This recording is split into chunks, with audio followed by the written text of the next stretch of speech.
Hello student, welcome to Boardnagari. देखिए हम acid base और साल्ट वाला टॉपिक पढ़ रहे थे। जो सेकंड चैप्टर है हमारा वो हम पढ़ रहे थे। हमने देखिए एसिड और बेस के बारे में सभी डिटेल्स पढ़ ली है। अब हमें पढ़ना है आज साल्ट्स के बारे में।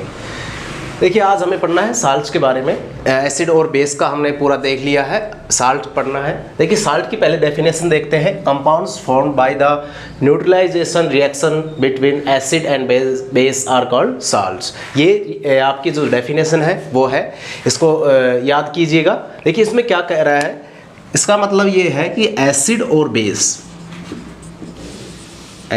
बेस आपस में जब रिएक्शन करते हैं तब किसका निर्माण होता है, साल्ट का, और वाटर बनता है, जल निकलता है।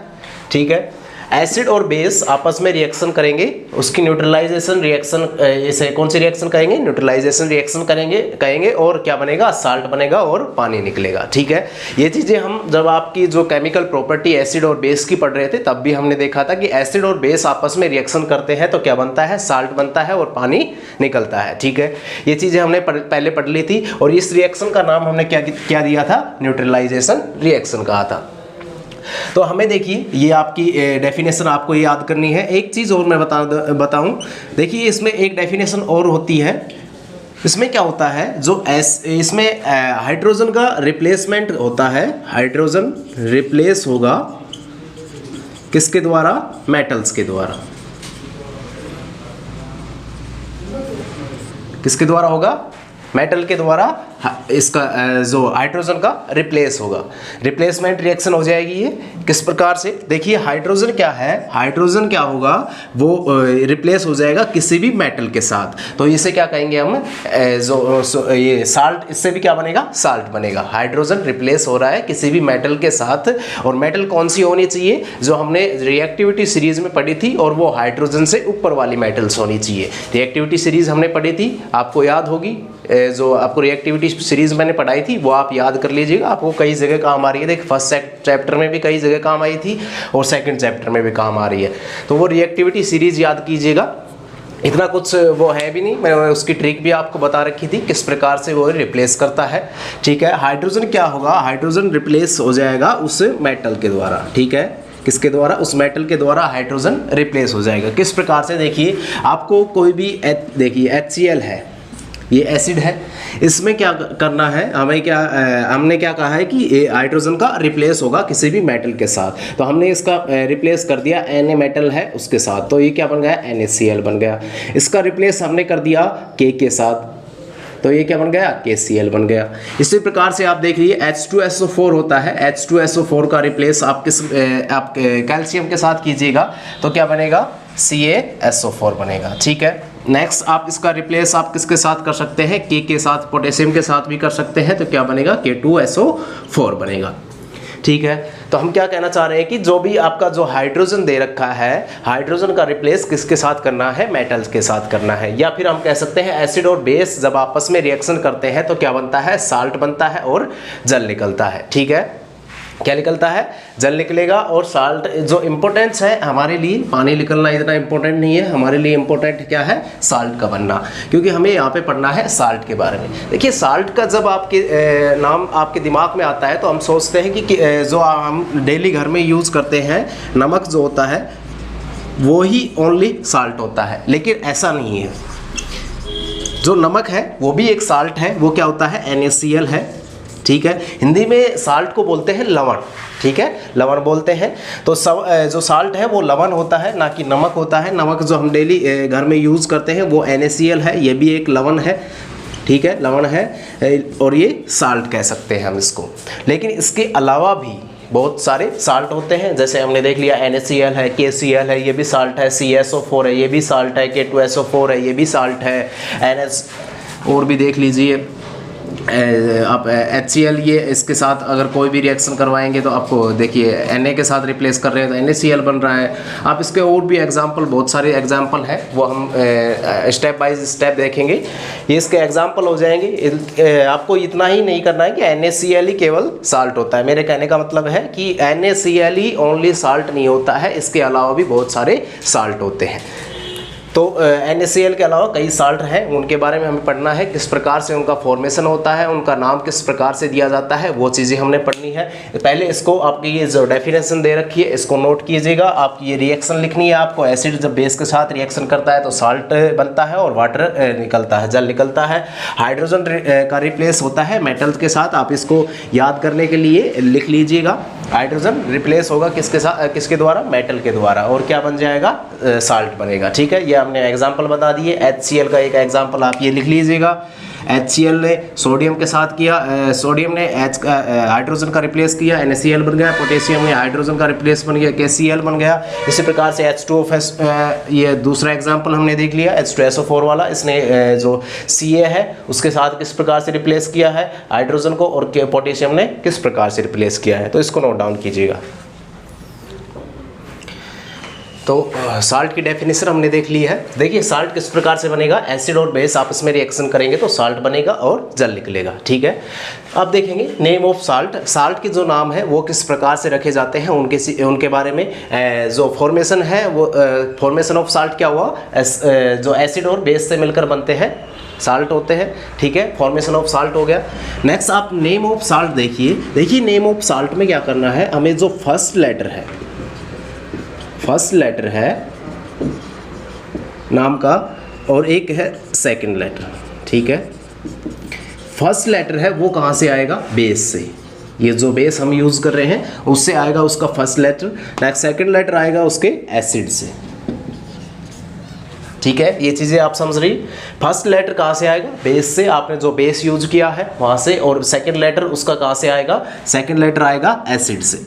सेकंड लेटर एसिड से, फर्स्ट लेटर बेस से। आप जो भी एसिड और बेस, तो एसिड और बेस आपस में मिलकर साल्ट का निर्माण करेंगे। ये फॉर्मेशन ऑफ साल्ट हो गया। नेम ऑफ साल्ट किस प्रकार से, फर्स्ट लेटर आपको बेस का लेना है और सेकंड लेटर किसका लेना है, एसिड का लेना है। किस प्रकार से, देखिए एग्जाम्पल देखिए। आप पहले एग्जाम्पल देखिए, NaCl ये क्या है, साल्ट है।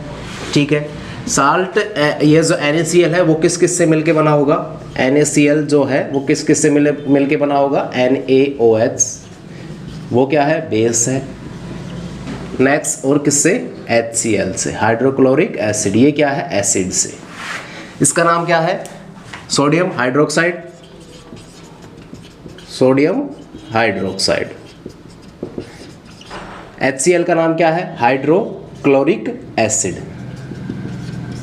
हाइड्रोक्लोरिक एसिड होगा। ठीक है, आपको दिख नहीं रहा होगा शायद। तो ये देखिए HCl है वो उसका नाम हाइड्रोक्लोरिक एसिड होगा।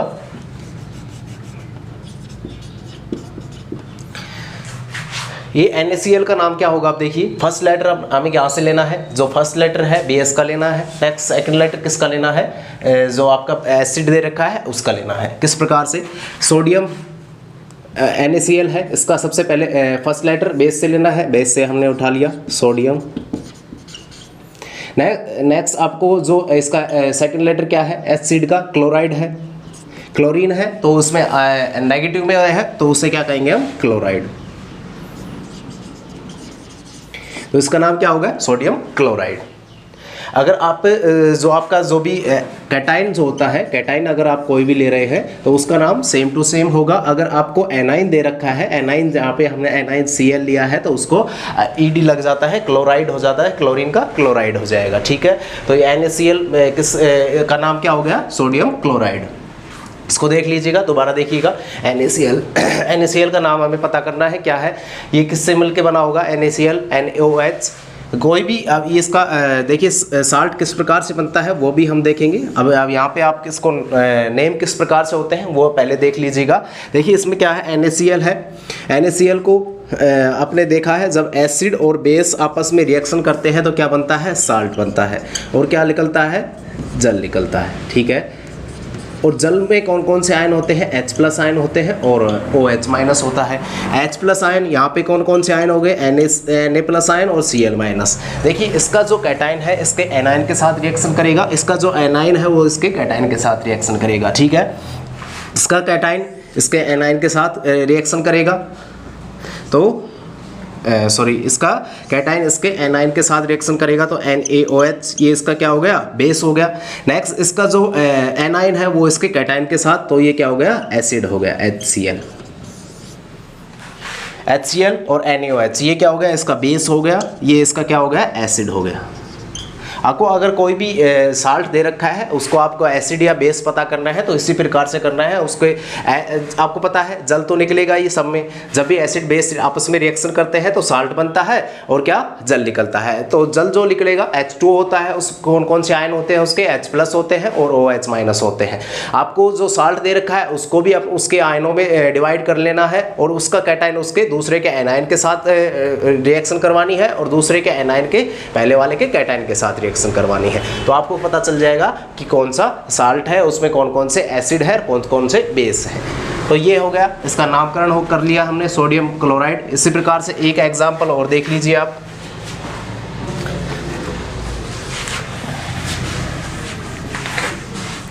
एक एग्जांपल और देख लीजिए, देखिए KCl का नाम, KCl का नाम पता करना है। अब देखिए KCl किस किस से मिलके बना होगा, KCl जो होता है KCl, ठीक है, ये इसमें हमें क्या क्या क्या मिलेगा, जल तो प्रेजेंट होगा, ये साल्ट है, एसिड और बेस आपस में रिएक्शन करेंगे तो ये तो साल्ट बन ही गया और हमें जल मिलेगा। तो जल के आयन कौन कौन से होते हैं, H+ और OH-। इसके आयन कौन कौन से हो गए, K+ और Cl-। तो इसका जो कैटायन है वो इसके एनायन के साथ रिएक्शन करवानी है, तो क्या बन गया, KOH बन गया, ये इसका क्या हो गया, बेस हो गया। नेक्स्ट इसका जो एनाइन है वो इसके कैटायन के साथ रिएक्शन करेगा तो क्या बन गया, HCl बन गया, ये इसका क्या हो गया, एसिड हो गया। तो ये क्या होगा, पोटेशियम हाइड्रोक्साइड हो गया और ये क्या हो गया, हाइड्रोक्लोरिक एसिड हो गया। पोटेशियम हाइड्रोक्साइड फर्स्ट लेटर कहाँ से आएगा, KCl का फर्स्ट लेटर कहाँ से आएगा, KCl में अगर साल्ट का नाम करना है तो फर्स्ट लेटर कहाँ से आएगा, बेस से। बेस का नाम क्या है, पोटेशियम हाइड्रोक्साइड, तो इसका क्या हो गया, पोटेशियम, फर्स्ट लेटर बेस से आ गया। नेक्स्ट सेकंड लेटर कहाँ से आएगा, एसिड से। एसिड यहाँ पे जो एसिड है वो उसका नाम क्या है, हाइड्रोक्लोरिक एसिड, क्लोरिक है। सेकंड इसका जो सेकंड लेटर किसका लेना है, एसिड का लेना है और उसमें क्या है, Cl है, क्लोराइड आ जाएगा, नेगेटिव में है तो क्लोराइड हो जाएगा। इसका नाम क्या हो गया, पोटेशियम क्लोराइड हो गया। इसी प्रकार से आप जो भी नाम आपको दिया जाए वो आपको पहले उसके जो एसिड बेस है उसमें आपको डिवाइड कर लेना है, क्योंकि जो एसिड बेस है आपस में रिएक्शन करके साल्ट बनाएंगे और उसके जल तो निकलेगा।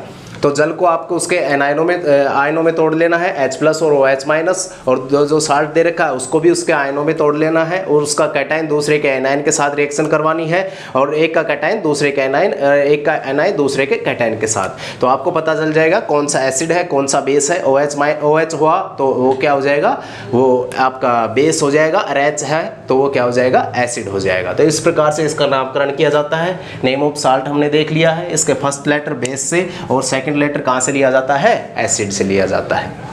इसको नोट कीजिएगा। इसका एग्जाम्पल, एक फर्स्ट एग्जाम्पल ये है, सेकंड एग्जाम्पल ये है, तो इसको नोट कीजिए।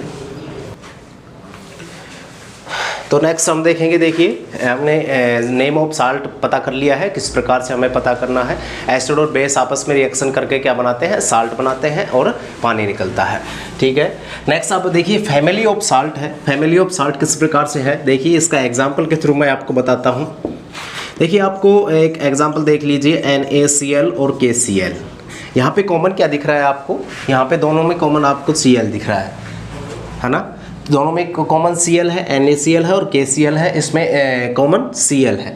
तो आपको जो भी आपको कॉमन दे रखा है उसके इसका हिसाब से उसका जो फैमिली है वो बतानी है आपको। यहाँ पे जो एनाइन के रूप में है क्लोरीन, तो आपको IDE जो आइड लग जाएगा इसमें लास्ट में, तो आप क्या कह सकते हैं, क्लोराइड फैमिली, क्लोराइड साल्ट क्या कह सकते हैं, क्लोराइड साल्ट कह सकते हैं। नेक्स्ट आपको एक एग्जांपल और देख लीजिए। इसी प्रकार से जो भी कॉमन है वो आपको अलग करना है। NaCl हो गया और Na2SO4 हो गया। यहाँ आपको कॉमन क्या है, कॉमन यहाँ पे आपको Na दे रखा है, सोडियम आपको कॉमन है, तो ये कौन सी फैमिली होगी, सोडियम। जैसे आपको जो है कैटाइन अगर आपको दे रखा है, कैटाइन अगर दे रखा है तो जो उसका नाम है उसी प्रकार से सीधा उसका नाम लिख देना है। अगर आपको एनाइन, अगर आपको एनाइन सेम कॉमन दिख रहा है तो ID लग जाता है, ठीक है। तो ये आपको पता करना है और उसकी फैमिली आपको पता चल जाएगी कौन सी उसकी फैमिली है। मतलब आपको ये करना है कि जो भी आपको कॉमन दे रखा है, एनाइन कॉमन दे रखा है या फिर कैटाइन कॉमन दे रखा है, दोनों का उसके हिसाब से उसका नामकरण किया जाता है।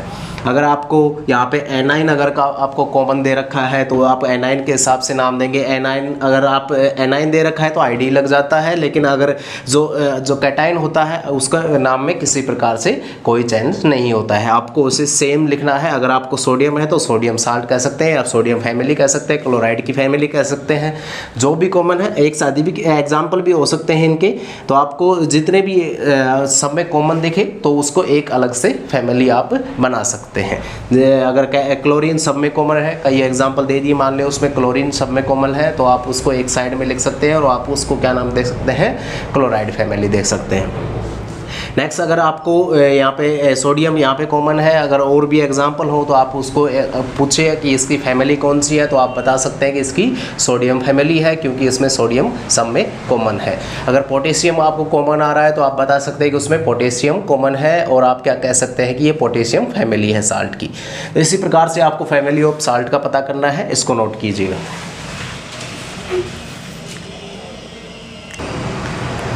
चलिए, तो हमने देखिए, अब देखेंगे पीएच ऑफ साल्ट। साल्ट की पीएच किस प्रकार से हम पता करते हैं, सबसे इंपॉर्टेंट है ये इसमें साल्ट में।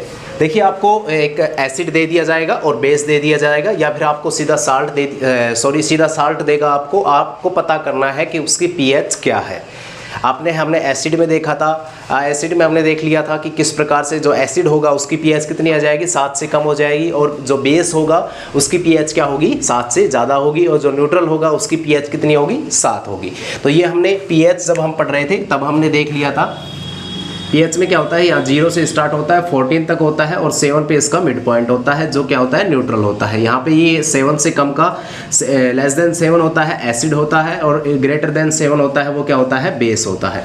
ये चीज़ें हम पढ़ चुके हैं। एसिड और बेस जब हम पढ़ रहे थे उनके पीएच के बारे में हमने पढ़ लिया था। अब हम देखिए साल्ट के बारे में हमें पता करना है कि वो क्या है, उसकी पीएच क्या है। आपको साल्ट दे दिया जाएगा, उसकी पीएच आपको पता करनी है कि 7 से कम है, 7 से ज़्यादा है, या न्यूट्रल है। इसका पता करने के लिए क्या करना पड़ेगा हमें, देखिए उसको सबसे पहले तो हमें उस जो भी आपको साल्ट दे रखा है उसके एनाइनों में आपको डिवाइड करना है। उसके जो एसिड और बेस है उसमें आपको डिवाइड करना है। पहले आप किसके जो भी एक फ्लो चार्ट है वो देखते हैं। सबसे पहले क्या करना है हमें, देखिए आपको स्ट्रॉन्ग बेस मैंने बता दिया था, स्ट्रॉन्ग बेस के बारे में लिखवा दिया था मैंने, वो आप याद कीजिएगा पहले। नेक्स्ट, आपको जो स्ट्रॉन्ग एसिड लिखवा रखे थे वो याद कीजिएगा। अगर आप ये दोनों याद करेंगे तभी आप इनको सोल्व कर पाएंगे, पीएच ऑफ साल्ट का पता कर पाएंगे। जो स्ट्रॉन्ग बेस जितने भी मैंने लिखवाए थे वो सभी स्ट्रॉन्ग बेस आपको याद करने हैं। जो आपको स्ट्रॉन्ग एसिड लिखवाए थे वो सारे स्ट्रॉन्ग एसिड आपको याद करने हैं। अगर आप ये याद नहीं करोगे तो आप इन चीज़ों में जो पीएच ऑफ साल्ट है इसमें आप उलझ जाओगे, आप इसका आसानी से पता नहीं कर पाओगे। अगर आपको ये स्ट्रॉन्ग बेस और स्ट्रॉन्ग एसिड याद है ना, तो आप 1 सेकंड के अंदर आप बता सकते हैं उसकी पीएच कितनी होगी। 7 से कम होगी, 7 से ज़्यादा होगी, एसिडिक होगी, बेसिक होगी, या न्यूट्रल होगी। तो आपको सबसे पहले जाना है एसिड, जो स्ट्रॉन्ग बेस है वो याद करने हैं, स्ट्रॉन्ग एसिड है आप वो याद करने हैं। जो भी स्ट्रॉन्ग एसिड थे, जो भी स्ट्रॉन्ग बेस थे वो मैंने आपको लिखवा रखे हैं, वही आपको याद करने हैं, उतना ही इनफ है। उसके अलावा ना तो आप क्या आएंगे उसे मतलब वो आपके लिए इतने लिखवा दिए मैंने, आपके जो भी कॉम्पिटिशन एग्ज़ाम आगे दोगे वहाँ पे भी बहुत काम आएंगे वो, तो आप उनको ज़रूर याद कर लीजिएगा। स्ट्रॉन्ग बेस है और स्ट्रॉन्ग एसिड के जो भी एग्जांपल है वो आप याद कीजिएगा। अगर आप चाहते हैं तो मैं भी आपको यहाँ पे चलो लिखवा देता हूँ। सबसे पहले है स्ट्रॉन्ग एसिड में HCl है। HCl क्या होता है, जो स्ट्रॉन्ग एसिड है H2SO4 हो गया, HClO4 हो गया, HBr हो गया, HI हो गया। ये किसके एग्जाम्पल हो गए, स्ट्रॉन्ग एसिड के। स्ट्रॉन्ग एसिड के एग्जाम्पल हो गए, ये आप याद कीजिएगा कौन कौन से, HCl हो गया, H2SO4 हो गया, H2SO4 हो गया, HClO4 हो गया, और HBr हो गया। इसको याद कीजिएगा पहले।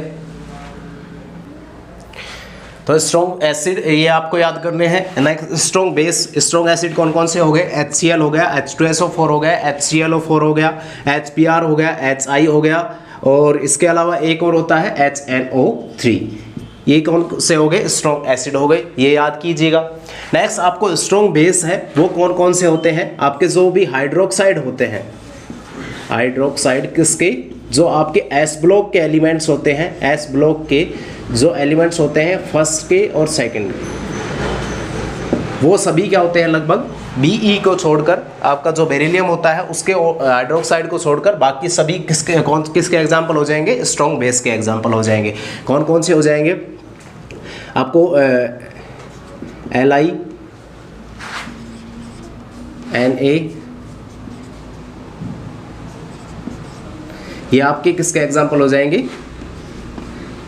इसका हाइड्रोक्साइड किसके एग्जाम्पल हो जाएंगे, स्ट्रॉन्ग बेस के एग्जाम्पल हो जाएंगे। नेक्स्ट आपको Be छोड़ देना है, Be नहीं लेना है, Mg, Sr,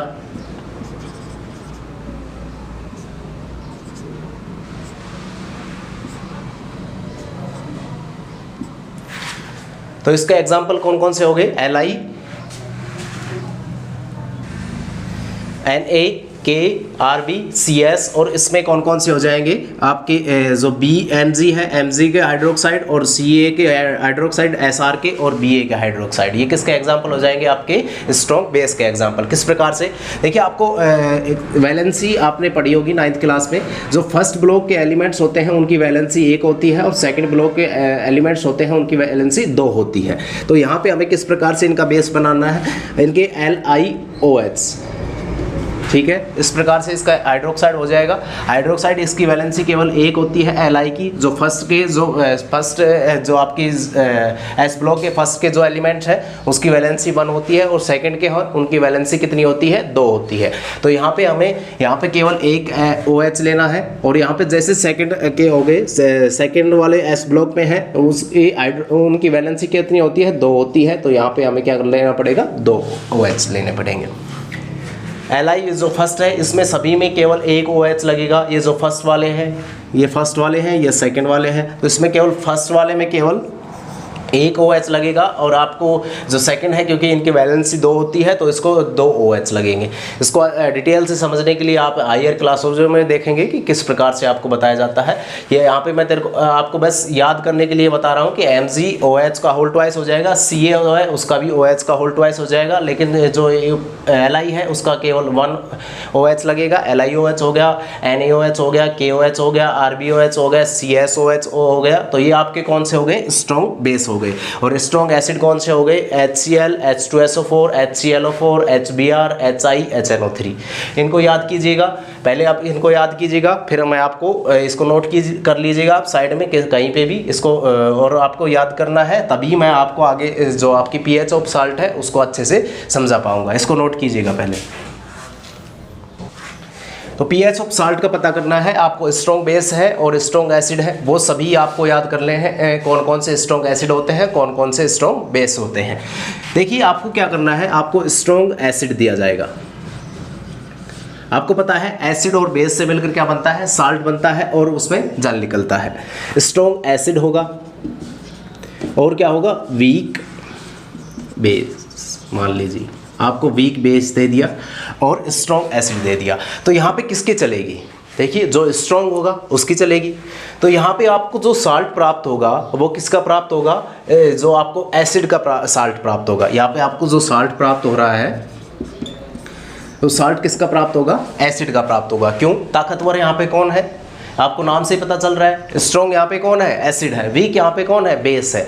जो स्ट्रॉन्ग होगा उसी की चलेगी, अगर वीक है उसकी नहीं चलेगी। कोई भी अगर आप देख लीजिए, कोई आप निजी ज़िंदगी में भी देख लीजिए, अगर कोई ताकतवर होता है वो कमज़ोर के सामने क्या होता है, अधिक स्ट्रॉन्ग लगता है, तो उसकी चलेगी, उसके हिसाब से काम होगा, वो उसके अंडर में काम करेगा। तो स्ट्रॉन्ग है वो वीक बेस है उसको और नीचा कर देगा और अपनी चलाएगा। तो यहाँ पे किसकी चलेगी, स्ट्रॉन्ग जो एसिड है उसकी चलेगी, क्योंकि ये क्या है, एसिड है, वो क्या है, स्ट्रॉन्ग है। तो यहाँ पे इसकी साल्ट की जो pH है वो क्या होनी चाहिए, यहाँ पे जो साल्ट की pH है, एसिड की pH क्या होती है, 7 से कम होती है। तो यहाँ पे इसकी pH, साल्ट की pH क्या हो जाएगी, 7 से कम हो जाएगी।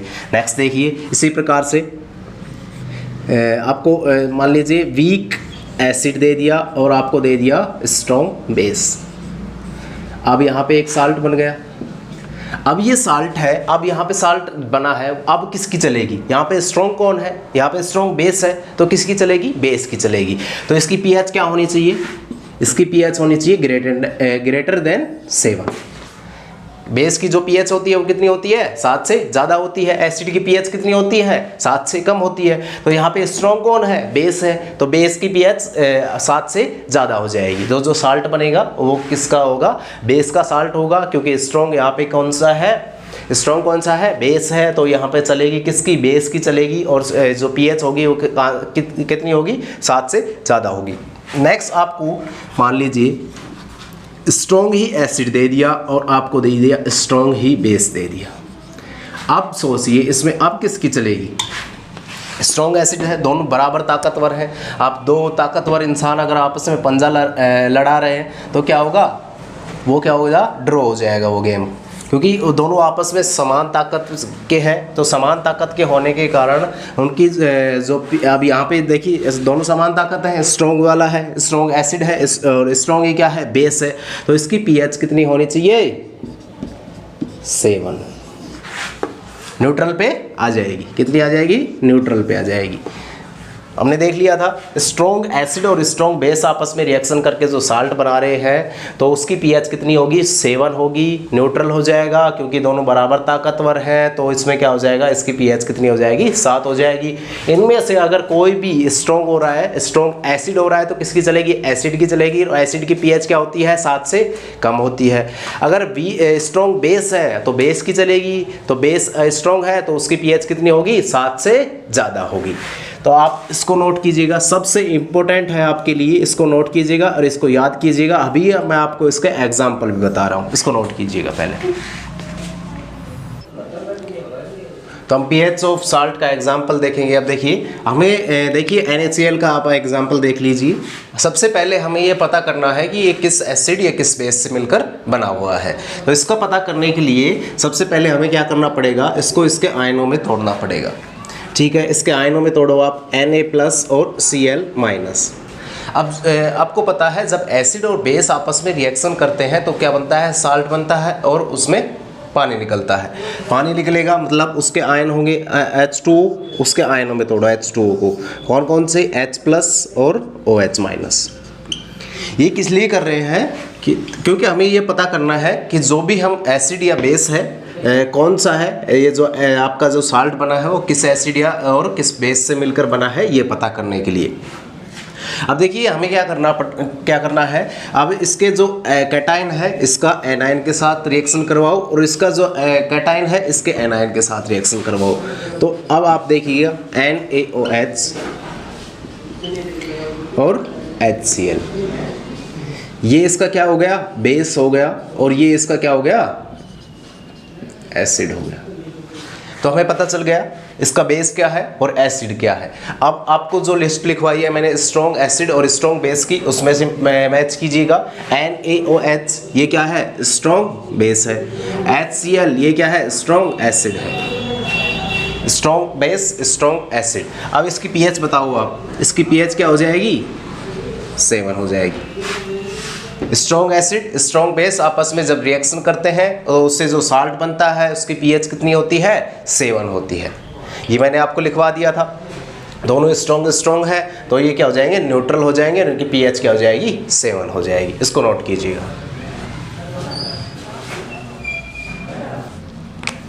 देखिए एक एग्जाम्पल हमने देख लिया है, नेक्स्ट एग्जाम्पल देखते हैं। सबसे पहले ये आपको साल्ट दिया होगा, उसकी पीएच पूछेगा। ठीक है, तो आपको क्या करना है, पीएच पूछेगा तो आपको उसके सबसे पहले ये पता करना है कि वो किस एसिड या किस बेस से मिलकर बना हुआ है।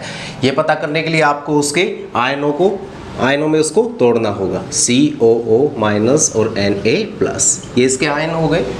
अब क्या है, जब साल्ट होगा तो साल्ट के साथ क्या होगा, वाटर भी बनेगा। तो वाटर लीजिए, H+ और OH-, ये इसके साल्ट और वाटर के आयन हो गए। अब इसके एक के एनायन का दूसरे के कैटायन के साथ और दूसरे का कैटायन पहले के एनायन के साथ रिएक्शन करवाना, इनको जोड़ना है। देखिए एनायन है, इसका कैटायन होगा CH3COOH। नेक्स्ट Na+ और OH-, NaOH हो गया। ये इसका एसिड हो गया, ये इसका क्या हो गया, बेस हो गया। अब आप उस लिस्ट में चेक कीजिएगा, जो ये एसिड है ये है क्या, उसमें आप देखेंगे कि CH3COH नहीं है, तो मतलब ये क्या है, वीक एसिड है। क्या है, वीक एसिड है। ठीक है, वीक एसिड है और ये क्या है आप देखेंगे उसमें ये प्रेजेंट है, तो ये क्या है स्ट्रॉन्ग बेस है। अब बताइए इसकी पीएच क्या होगी, किसके हिसाब से होगी, स्ट्रॉन्ग बेस है और ये क्या है वीक एसिड है, तो किसके हिसाब से होगी, बेस के हिसाब से होगी। तो बेस की पीएच कितनी होती है, ग्रेटर देन 7 होती है। एक एग्जांपल और देख लीजिए यहीं पे, KNO3, इसको इसका आयनों में तोड़ लीजिएगा, K plus NO3 minus, K plus और H प्लस वाटर होगा। वाटर तो देखिए जब आपको साल्ट की पीएच पूछे तो आप वाटर तो आपको उसके साथ लिखना है और उनके आपस में जो एनायन कैटायन को आपस में जोड़ देना है। KOH हो गया और इसमें ये KOH हो गया और HNO3 हो गया। KOH उसमें प्रेजेंट है, ये क्या है स्ट्रॉन्ग बेस है, कि HNO3 ये भी प्रेजेंट है, तो ये क्या है स्ट्रॉन्ग एसिड है। तो इसकी पीएच क्या हो जाएगी, इसकी पीएच हो जाएगी 7 हो जाएगी, ये इसकी पीएच हो जाएगी 7। यहाँ पे हमने इसका एग्जांपल CH3CON ने देखा था, इसकी ग्रेटर देन 7 थी और NaCl CH3CON ये इसका देखा था ग्रेटर देन 7 है, क्योंकि इसमें स्ट्रॉन्ग बेस प्रेजेंट है। KNO3 है, इसकी हमने देखी है, ये क्या है इसकी पीएच क्या हो जाएगी 7 हो जाएगी, क्योंकि इसमें दोनों स्ट्रॉन्ग बेस है, स्ट्रॉन्ग एसिड है, तो आपस में एक दूसरे को न्यूट्रल कर देंगे। इसको नोट कीजिएगा। तो देखिए 3 एग्जाम्पल हमने देख लिए हैं, ये एग्जाम्पल आपको करने हैं, इनको पहले आयनों में तोड़ना है, इसका जो एसिड है या बेस है उसका पता करना है, और स्ट्रॉन्ग एसिड है या स्ट्रॉन्ग बेस है उसका पता करना है। आपको उस लिस्ट में चेक करना है, याद कर लीजिएगा वो लिस्ट स्ट्रॉन्ग एसिड और स्ट्रॉन्ग बेस वाली। फिर आपको पता करना है अगर स्ट्रॉन्ग एसिड हुआ तो उसके हिसाब से, अगर स्ट्रॉन्ग एसिड हुआ तो उसके हिसाब से पीएच होगी, मतलब 7 से कम होगी। अगर स्ट्रॉन्ग बेस हुआ तो उसके हिसाब से पीएच होगी, मतलब 7 से ज़्यादा होगी। अगर दोनों स्ट्रॉन्ग एसिड और स्ट्रॉन्ग बेस होते हैं तब उनकी पीएच क्या हो जाएगी, न्यूट्रल हो जाएगी, 7 हो जाएगी। तो इन 3 एग्जाम्पल आपको दिए हैं, ये आप सोल्व कीजिएगा और कमेंट बॉक्स में इनके आंसर बताइएगा। और देखिए वीडियो को लाइक ज़रूर करते रहिए। आप देखिए अब सब्सक्राइबर कुछ दिनों से बढ़ नहीं रहे हैं, तो आप इनको ज़्यादा से ज़्यादा शेयर कीजिएगा और जो भी आपको कंटेंट मिल रहा है उस पर आप फोकस कीजिएगा, इधर उधर मत भागिए। अगर आप एक ही टीचर से पढ़ते रहेंगे तो आपकी रेगुलरिटी बनती रहेगी और आपको अच्छे से समझ में आएगा। तो अगर दूसरे टीचर से अगर आप ऐसे ही पढ़ेंगे तो फिर क्या होगा, आपकी रेगुलरिटी टूटती है और आपको फिर अलग तरीके से चीज़ों को समझना पड़ता है। तो ये वीडियो को लाइक कीजिएगा और आपका जो सवाल है वो आप कमेंट बॉक्स में पूछ सकते हैं और इनके जो आंसर हैं वो भी आप कमेंट बॉक्स में दीजिएगा। और अगर आपके करेक्शन होता है तो मैं आपको या तो कमेंट बॉक्स में बता दूंगा या फिर आपको नेक्स्ट क्लास में इसके आंसर बता दूंगा। ठीक है, थैंक यू गाइज।